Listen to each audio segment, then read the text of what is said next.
Bonjour, la vidéo qui arrive maintenant, c'est sur questions-réponses aussi, c'est le placement d'une temporisation pour retarder le démarrage de l'installation par rapport à toutes les autres installations qui sont dans l'usine par exemple, ou chez un restaurateur, un truc comme ça, pour pas que quand on a une coupure de courant, que ça revienne trop vite. Ça se fasse par phase les démarrages de chaque truc, surtout notre installation. Alors, on va le faire. Alors, suite à la demande d'un élève, ou je crois que si c'est un élève, comme d'habitude, je ne sais jamais si c'est un élève ou quoi, il m'a demandé comment on pouvait retarder un démarrage d'une installation pour pas que le circuit soit trop sollicité en une seule fois, après une coupure de courant. C'est simple, vous avez votre disjoncteur magnétothermique ici, vous mettez une temporisation ici, mais une temporisation travail.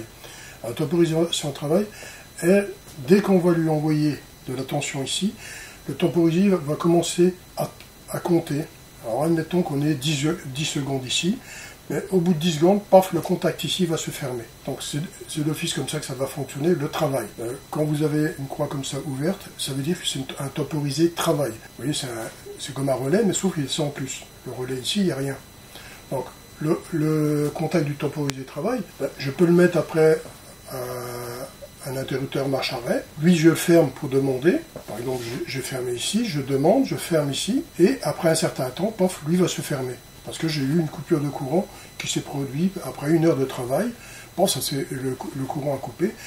La tension a été coupée sur l'installation. Qu'est-ce qui se passe? Qu'est-ce qui va se passer? On va temporiser ça, mais de façon à ce que tout ne redémarre pas dans l'installation. Donc celle-ci va se fermer après un certain temps. Le relais aérien va être sollicité. Donc là, ici, on peut mettre tout un tas de commandes, pressurstat, thermostat, tout ce qu'on veut, pour une installation simple. Moi, je parle pour démarrer une pompe, un truc comme ça. Hein. Donc maintenant, si vous avez des installations pour le domaine frigorifique, ça, on peut l'incorporer du côté de, par exemple, la vanne magnétique.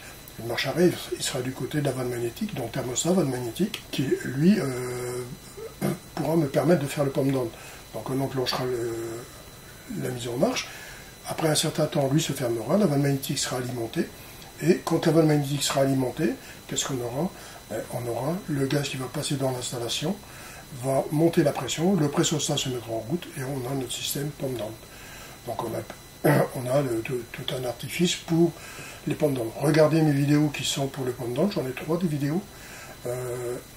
Elles sont détaillées, vous pouvez les regarder. Donc c'est une injonction aux vidéos. Okay, donc voilà, cette vidéo est terminée. Bon, avec les temporisés, on peut faire beaucoup de choses, hein, mais il faut savoir les poser au bon endroit et savoir distinguer travail et repos. Donc le travail, j'ai expliqué, il va fermer après un certain temps.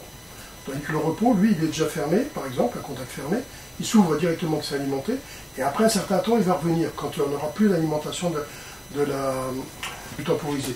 Donc lui, le travail, le temporisé est alimenté, il commence à travailler, paf, il fait ça. Le repos, lui, le temporisé, il est alimenté, lui, il bascule de l'autre côté, c'est ça un peu qu'il faut bien connaître, il bascule de l'autre côté. Quand il est basculé de l'autre côté, quand le temporisé ne sera plus alimenté, après un certain temps, temporisé, par exemple 5 secondes après, paf, il revient. C'est que quand il est désalimenté qu'il reviendra là, le repos. C'est la différence qu'il y a entre les deux. Donc on peut faire tout un tas de montage à l'assemblage et tout. Voilà. Allez, à bientôt.